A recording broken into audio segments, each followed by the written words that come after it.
When Smash Ultimate first came out over 5 years ago, it launched with a feature that felt custom-made for the competitive community. For years, the sweaty tryhard Smash players have had to put up with stages that could get in between you and your opponent. Literally. Competitive players are infamous for trying to reduce variance as much as possible, and with Smash Ultimate, we were finally given the option to turn stage hazards off. When the game first came out, it was pretty clear that hazards off was the way to go. Stages that were previous staples of other Smash games had glaring issues in Ultimate that made them unviable for tournament play.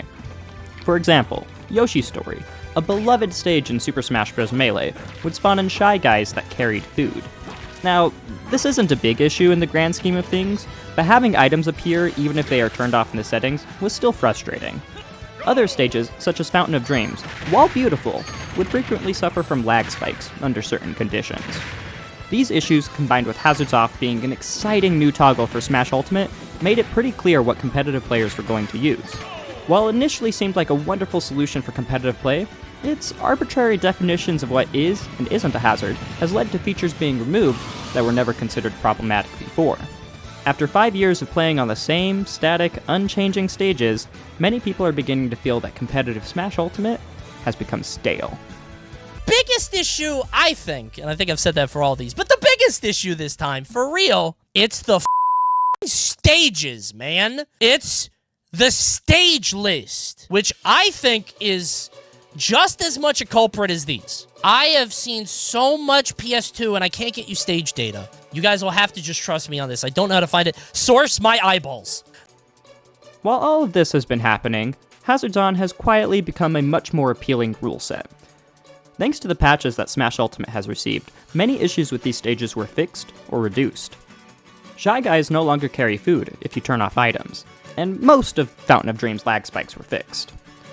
For the longest time, though, Hazards Off was preferred due to having more stage variety, but throughout the lifespan of Ultimate, patches have introduced several new stages that make Hazards On much more viable. Hollow Bastion, the DLC stage that was included with Sora, is now part of the competitive circuits, even though its platform layout is redundant with Hazards Off Smashville. Small Battlefield, another stage that was introduced after the game came out, can fulfill a similar niche to Pokemon Stadium 2. Northern Cave could replace Kalos in a Hazards On setting. With these new additions, we would then get the chance to reintroduce iconic stages from Smash Bros. Competitive history, without losing that much in return. There has never been a better time to see what would happen if we turned Hazards back on. Smash Ultimate has given us more options for stages than any other game in the series, yet most competitive play happens on only a few stages. I've been a spectator of competitive Smash for almost a decade now, and some of the coolest things that can happen in this genre are only possible thanks to the stages. Hazards Off seemed like a great idea at first, but I believe that it takes away from one of the most beautiful things about Smash, and discourages creativity in the heat of the moment. I'd like to change that. Something I like doing with this YouTube channel is hosting tournaments that challenge our current rule set in different ways.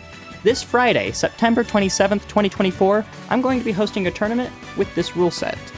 It's free to enter, starts at 6 p.m. EST, and the winner will get a Pro Controller sent to them in the mail. I'll be streaming on both my Twitch and YouTube channel, so check it out if you're interested. I've spent the last few months figuring out how I wanted to approach this rule set. At first, it actually started off with a different set of stages, which was far more conservative in its approach to stages. I created it with the intention of what would a super major look like with Hazards On. And I think for the most part, this rule set does a perfectly fine job. Besides some jank with Pokemon Stadium, I think that this could be a viable rule set. That being said, when prizes are on the line, players are much more likely to only play on stages that they are comfortable with. This is why I'm hosting a tournament with this rule set instead. I realized that there were a lot of different stages that I wanted to test for this tournament, and taking up 4 of those slots for stages that don't meaningfully change isn't great when you're trying to test something. Entire sets could happen without anything being different from a Hazards Off rule set. I also decided to include a 6-minute timer as another thing I wanted to test. I'm of the opinion that timeouts can be incredibly hype, and 2 minutes per stock is still plenty of time for the majority of games. Regarding the stages, Hollow Bastion is the only stage that doesn't functionally change with Hazards On, although it does look a lot cooler. Dive to the Heart appearing on last stock is a simple visual change that can help make last stock situations more intense. And with Dave's stupid rule preventing players from going back to stages they previously won on, Hollow Bastion can only ever appear once each set. Every other stage is affected by hazards on in a way that I feel enhances the game, rather than detracts from it. I tested a lot of different stages before ending up with this rule set, and there were a few that just barely didn't make the cut. If you believe a stage would make a good pick for hazards on, I'd love to hear your thoughts about it in the comments.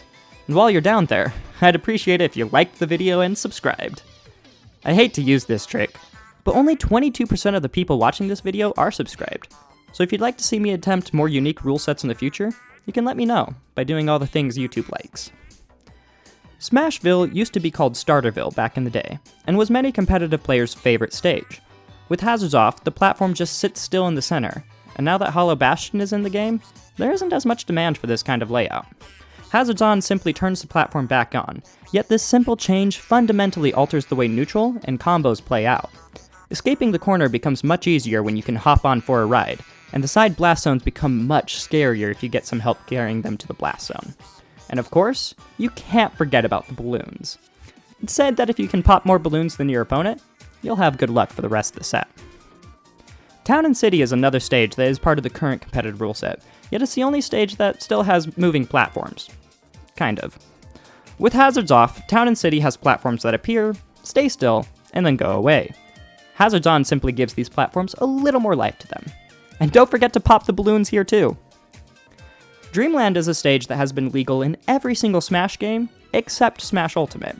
In competitive Smash 64, this is the only stage that is legal. The only difference with Hazards On is Wispy, the tree in the back that can blow fighters around. While this can be annoying, the legacy of Dreamland has proven that it is a viable competitive stage, no matter the game. Dreamland has some of the largest blast zones in the game, which can greatly benefit certain character, and makes for a more interesting rule set where blast zones actually matter. Fountain of Dreams is a beloved stage from Super Smash Bros. Melee that finally made its return in Smash Bros. Ultimate, but due to the aforementioned issues with lag spikes and the adoption of hazards off rule sets, its unique platform structure was replaced with a boring battlefield layout. That being said, patch 8.0 fixed most of the issues regarding the frame rate. Wario can still be obnoxious on this stage, but you have to intentionally be turning the bike around to create issues. This alone can make the stage not viable for super majors, but considering it affects only one character, and it's pretty obvious if you're trying to abuse it, I don't believe that should be enough to stop us from using this stage. Now, I'd like to talk about the counterpicks, which is where I gave myself much more leeway in what could be considered fine for tournament play. This is also where I decided to test out several stages that are new to Ultimate, that I think are worth looking into. Yoshi's Story is one of my favorite stages of all time. With hazards on, you get a small platform that moves around the stage, that the community has decided to nickname Randall. Yoshi's Story, without Randall, is shockingly boring. Randall moves around the stage on a set timer, and can be a double-edged sword. If Randall appears while you're trying to recover, it offers another mix-up on how to get back to the stage. Successfully make it back to Randall, and you get all your resources back. However, Yoshi's Story is also one of the smallest stages in the game, and Randall puts you right up to the blast zone. I'm personally a big fan of rule sets that have both Dreamland and Yoshi's, since it makes choosing a stage based on blast zones much more meaningful. Pokemon Stadium is another stage that spectators in competitive Melee will be familiar with. After 30 seconds, it will change to one of 4 different layouts. However, these layouts can be controversial, and in the past, Melee players have frozen Pokemon Stadium to prevent this. They're not allowed to do that anymore. Fuck Nintendo, by the way. But, in my opinion, I think Melee is more fun with the unique layouts, and I'm excited to see what the Ultimate cast can do with these transformations. Finally, we get to the 3 stages that Ultimate introduced that I feel are at least worth testing. From the base game, we have Great Plateau Tower, which starts off with this massive tower. But if you deal enough percent to it, or get knocked into it hard enough, it'll collapse, and then reveal a platform that will be there for 30 seconds before the tower comes back. This stage is really unique, challenges your ability to tech, and choosing when to destroy the tower creates an interesting metagame. The collapsing tower obscures the ground for a second, which you can use to hide your intentions. I feel like if we hadn't adopted hazards off so quickly, this stage would have been explored a little more, and after playing on it, I think there's a lot of potential with it actually. Spring Stadium may have been introduced with everyone's least favorite DLC fighter, but the stage is kind of raw. The arches that go over the stadium are actually surfaces, which gives you a chance to tech if you get launched into them. But the really cool thing about the stage are the jump pads, which are really powerful. Hitting someone with a jump pad deals 25% and will kill. but it's situational as to when you can use them, and it's pretty obvious when you're trying to go for it. I highly doubt that this stage would see the light of day if super majors began to adopt hazards on rule sets, but I wanted to include it because it's actually a lot of fun to play on. Finally, we have Minecraft World. This stage has a lot more going on under the hood than you might expect. It has 6 unique layouts, and you can actually choose which one you want by inputting these commands on the select screen. All of the blocks on the stage are breakable, which opens up a whole new level when it comes to tech skill. The blocks create really unique layouts that completely change the way you play, but once all of the blocks are broken, it turns into a relatively normal stage, except for the fact that it's still one of the largest stages in the game. The stage is hilarious. It is hilarious. I am having a good time on this stage. But now we have big FD, and doesn't Kazuya just love that? I feel like the stage would work better in a double setting, but I still find Minecraft World compelling enough to include in my rule set. So, what do you think of it? Do you feel like turning hazards back on would help competitive play feel less stale? I'll be putting these stages to the test this Friday, and I'd love to have as many people join as possible. After the tournament, I'll have the competitors fill out a survey to get their input regarding these stages, and see if they prefer having Randall back in the game. I also plan on making a video about the tournament, so subscribe to stay tuned for that. Thank you all for watching, and I hope you have a great week and an amazing Tuesday. Thank you to my patrons, with a special shout out to Ruby Roo and Bucket. It means the world to me.